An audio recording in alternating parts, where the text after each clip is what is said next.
नमस्कार दोस्तों, मेरा नाम है नंदलाल बेरवा। आप सभी का हमारे इस यूट्यूब चैनल टेक विद नंद पर स्वागत है। दोस्तों, आज के इस वीडियो में हम बात करने वाले हैं पीएम किसान सम्मान निधि योजना की जो 13वीं किस्त है वो गैस जारी बहुत ही जल्द जारी होने वाली है। वो गैस किस्त इसी महीने के 27 तारीख को यहाँ पर मीडिया रिपोर्ट के द्वारा बताया जा रहा है। अगर इस महीने के अंदर गैस आपकी किस्त नहीं आई तो आपको मार्च महीने के अंदर आपको इंतजार करना पड़ेगा। मार्च महीने के फर्स्ट वीक के अंदर आपका जो पीएम किसान का जो 2-2 हज़ार रुपये आपको हर 4 महीने के अंदर यानी कि सालाना आपको 6-6 हज़ार रुपये मिलता है। जो सेंट्रल गवर्नमेंट द्वारा चलाई गई स्कीम है, जो किसान हैं उनको गैस दिए जाते हैं, यानी कि उसके खाते में डाले जाते हैं। तो आज के इस वीडियो में गैस हम बात करने वाले हैं कि आपके भी यदि किसी परिवार के अंदर या आप स्वयं पीएम किसान योजना के अंदर अपना फॉर्म रजिस्ट्रेशन करवा चुके हैं और आपको रेगुलर इंस्टॉलमेंट आ रहा है, तो आज के इस वीडियो में गैस मैं आपको बताऊंगा कि ऐसे 3-4 पॉइंट है जो गैस आपको जानना बहुत जरूरी है। तो यदि गैस आपको 13वीं किस्त का आपको इंस्टॉलमेंट पाना है तो आपको यहाँ पर 3 कंडीशन आपको फुलफिल करना है। यानी कि 3 कंडीशन क्या है गैस, मैं आपको बता देता हूँ। तो आप जब बेनिफिशियरी स्टेटस में जाओगे तो आपको जो आपका बेनिफिशियरी स्टेटस के अंदर जो केवाईसी है वो डन होना चाहिए। यदि आपका केवाईसी डन नहीं होगा यानी कि आपने केवाईसी नहीं करवाया है तो गैस आपका किस्त रुक सकता है। सेकंड गैस यहाँ पर जो है आधार यानी कि डीबीटी ट्रांसफर, यहाँ पर जो भी गवर्नमेंट स्कीम होती है डायरेक्ट बेनी ट्रांसफर यानी कि आधार पेमेंट वाला सिस्टम इसके अंदर लागू होना चाहिए। ये आपके एक से अधिक बैंक अकाउंट हैं, जैसे कि किसी कस्टमर का बैंक ऑफ बड़ौदा में खाता है, अदर बैंक में भी उसका खाता है, तो वहाँ पर जो खाता खुलवाते हैं तब गैस वहाँ पर जब खाता खुलवाते हैं तो गैस आपको वहाँ पर आधार इनेबल्ड पेमेंट सिस्टम और एक डीबीटी वाला ऑप्शन आता है।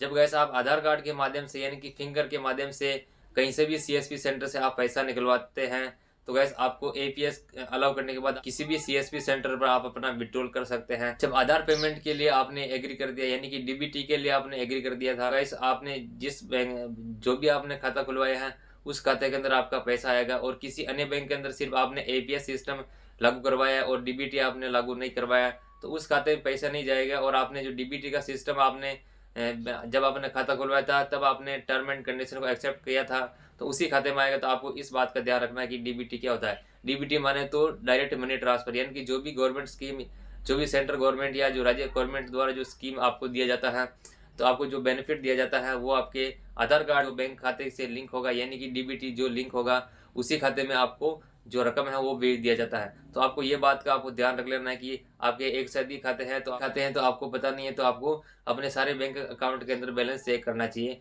कि आपका पैसा आया या नहीं आया। इसके अंदर जो यहाँ पर है लैंड सीडिंग, यदि आपका लैंड सीडिंग यहाँ पर नहीं है तो आपको क्या करना है कि आपको अपने नज़दीकी पटवार खाने जाना है। तो आपको लेखपाल जो भी पटवारी होते हैं उनको बोलना है कि मेरा ज़मीन का रिकॉर्ड निकालो, वो वहाँ से उसको लैंड सीडिंग को वहाँ पर नो की जगह यस कर देंगे, ठीक है ना। तो ये काम आपको करना है। और चौथा जो काम है गाइस है एनपीसीआई द्वारा जो भी बैंक खाते आपने खुलवाए हैं वो उसके द्वारा अप्रूव होना चाहिए, यानी कि NPCI national payment corporation of India द्वारा भी आपका बैंक खाता मान्यता प्राप्त होना चाहिए। तभी गैस आपका जो 13वां इंस्टॉलमेंट है वो आएगा, अदरवाइज आपका इंस्टॉलमेंट रुक सकता है। तो आप गैस अपना पेमेंट किस तरह से देख सकते हैं, आपके गांव के अंदर कितने सदस्यों को पेमेंट यहाँ पर आए हैं, किन किन लोगों ने केवाईसी नहीं करवाया है, कौन कौन लोग गैस आपके जो गाँव के अंदर से गाँव एरिया के अंदर जो भी गैस इन एलिजिबल पाए गए यानी कि अयोग्य पाए गए हैं उनको भी हटाया गया। तो उनकी लिस्ट भी गैस आपको इस वीडियो में बताऊंगा कि वो मेंबर हैं यहाँ पर एलिजिबल बताए गए हैं जिनको भविष्य के अंदर कभी भी इंस्टॉलमेंट नहीं मिलेगा। जो पहले आया है वो आ गया है, उसके बाद कोई भी पेमेंट नहीं आएगा। तो इसके अंदर आपका नाम भी कहीं हो सकता था, आप जो मैं आपको इस वीडियो में आगे बताऊंगा आप देख सकते हैं कि आपका नाम कहाँ है। तो चलिए गैस आज का ये वीडियो स्टार्ट करते हैं। सो गैस अपना स्टेटस चेक करने के लिए आपका पीएम किसान का जो पैसा है वो 13वीं किस्त आएगा या नहीं आएगा, आप एलिजिबल है या नहीं है, तो इसको चेक करने के लिए आपको सिंपली क्या करना है कि आपको गूगल में चले जाना है। आप अपने मोबाइल का भी यूज कर सकते हैं। तो मैं सिंपली यहाँ पर डेस्कटॉप पे हूँ तो मैं यहाँ पर गूगल में जा रहा हूँ और आपको यहाँ पर सिंपली गूगल में सर्च कर लेना है पीएम किसान। पीएम किसान सर्च करने के बाद जो सबसे ऊपर जो वेबसाइट होगा आपको सिंपली इस पर क्लिक कर लेना। जैसे गैस आप इस पर क्लिक कर दोगे तो आपके सामने पीएम किसान का डैशबोर्ड ओपन हो जाएगा। तो आप देख सकते हैं गैस आपको यहाँ पर दिख जाएगा पीएम किसान का जो डैशबोर्ड है, आपको सिंपली यहाँ पर देखने को मिल जाएगा। तो आपको क्या करना है गैस, आपको यहाँ पर थोड़ा नीचे जाना है तो आपको यहाँ पर सिंपली डैशबोर्ड पे क्लिक कर लेना है। जैसे गैस आप इस पर क्लिक कर लोगे तो आपके सामने कुछ आगे का प्रोसेस आएगा जो मैं आपको बता देता हूँ। तो उसके बाद गैस आपको क्या करना है कि आपको अपना स्टेट सेलेक्ट कर लेना है, जो भी आपका स्टेट है वो यहाँ पर सेलेक्ट कर लेना है। उसके बाद गाइस आपको क्या करना है कि आपको अपना ज़िला सेलेक्ट कर लेना है। तो मैं सिंपली यहाँ पर भीलवाड़ा से हूँ। उसके बाद गाइस आपको सब तहसील सब डिस्ट्रिक्ट जो तहसील होता है वो सेलेक्ट कर लेना है। उसके बाद आपको अपने गांव का नाम यहाँ से सेलेक्ट कर लेना है। तो मेरा गांव यहाँ पर सिंपली मैं सर्च कर लेता हूँ। तो मेरा गांव गाइस ये आ गया है, कहाँ गया, तो मेरा गांव ये आ गया, मैंने सेलेक्ट कर लिया। उसके बाद आपको सबमिट पे क्लिक कर लेना। जैसे गैस आप यहाँ पर सबमिट पे क्लिक करोगे तो आपको यहाँ पर आपके गांव के अंदर जो भी किसान है उसके जो 2-2 हज़ार रुपये 4 महीने के अंदर आते हैं, यानी कि 1 साल के अंदर 6 हज़ार रुपये आते हैं। टोटल कितने किसान एलिजिबल है आपको यहाँ पर दिखाई देगा। तो गैस आप यहाँ पर देख सकते हैं कि 921 यहाँ पर जो किसान है उसके जो पीएम किसान के अंदर रजिस्ट्रेशन कंप्लीटेड है। तो सक्सेसफुली यहाँ पर ऑथेंटिकेशन किया गया, यानी कि ई-केवाईसी किया गया यहाँ पर 890, यानी कि जो बचे हुए हैं 31 उसका ऑथेंटिकेशन अभी बाकी है। और यहाँ पर यहाँ पर जो ऑथेंटिकेशन बाकी है वो 11 है।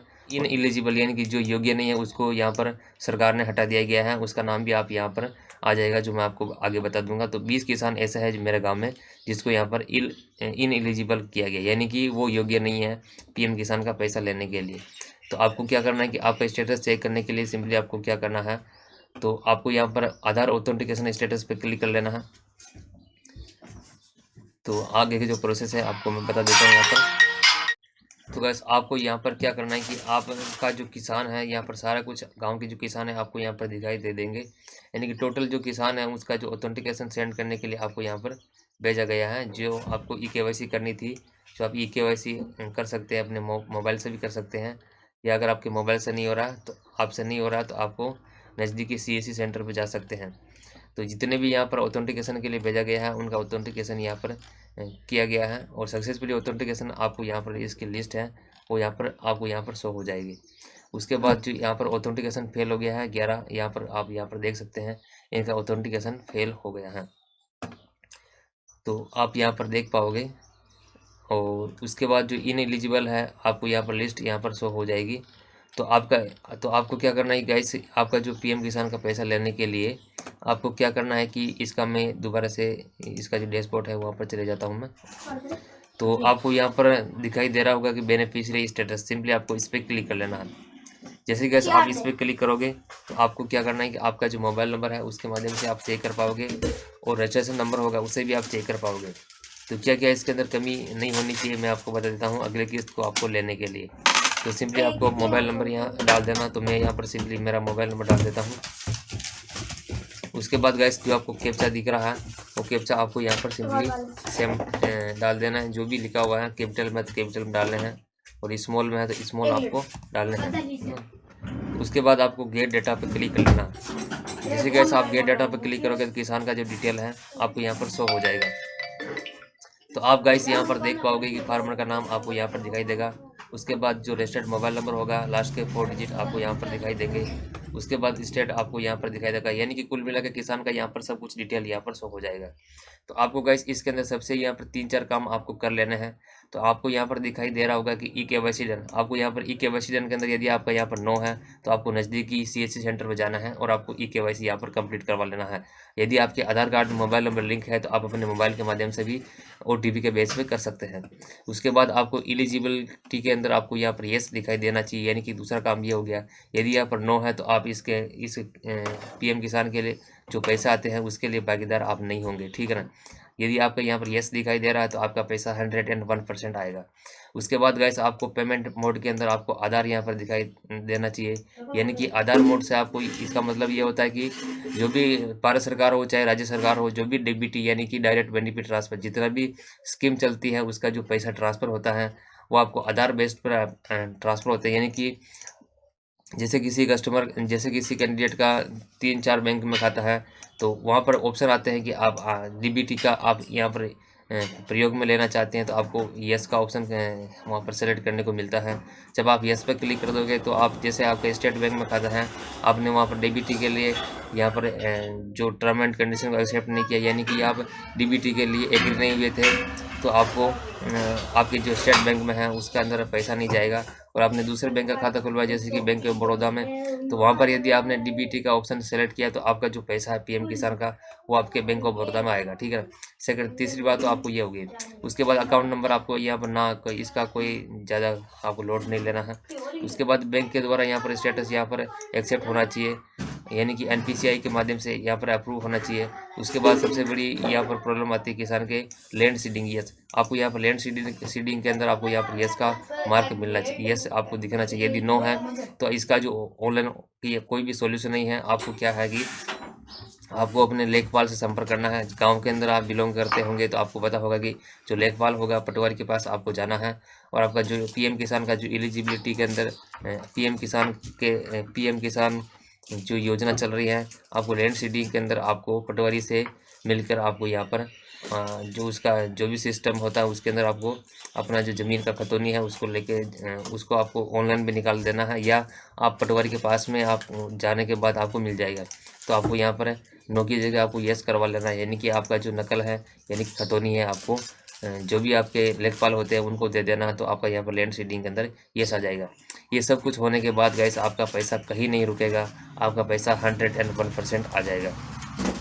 तो एक बात गाइस मैं आपको बता देता हूँ कि यदि किसी के जो पिछली बार पैसे नहीं आए हैं तो इस बार गैस यदि वो एलिजिबल होंगे, सब कुछ यहाँ पर जो क्राइटेरिया है वो कंप्लीट करते हैं तो आपको अब की बार 4000 मिलेगा। अगर तीसरी बार अगर आपका पेमेंट आ रहा है तो आपको डायरेक्ट यहाँ पर 6000 मिलेगा, यानी कि आप एलिजिबल होना चाहिए। तो ये गाइस यहाँ पर जो जानकारी है मैंने आपके साथ शेयर किया है। सो आई होप गाइस आपको ये जानकारी अच्छी लगी होगी। अच्छी लगी तो गाइस इस वीडियो को लाइक करें, अपने दोस्तों के साथ शेयर जरूर करें। तो गाइस मिलेंगे एक नई जानकारी नई वीडियो में, तब तक दोस्तों bye, Vande Mataram, take care, good bye.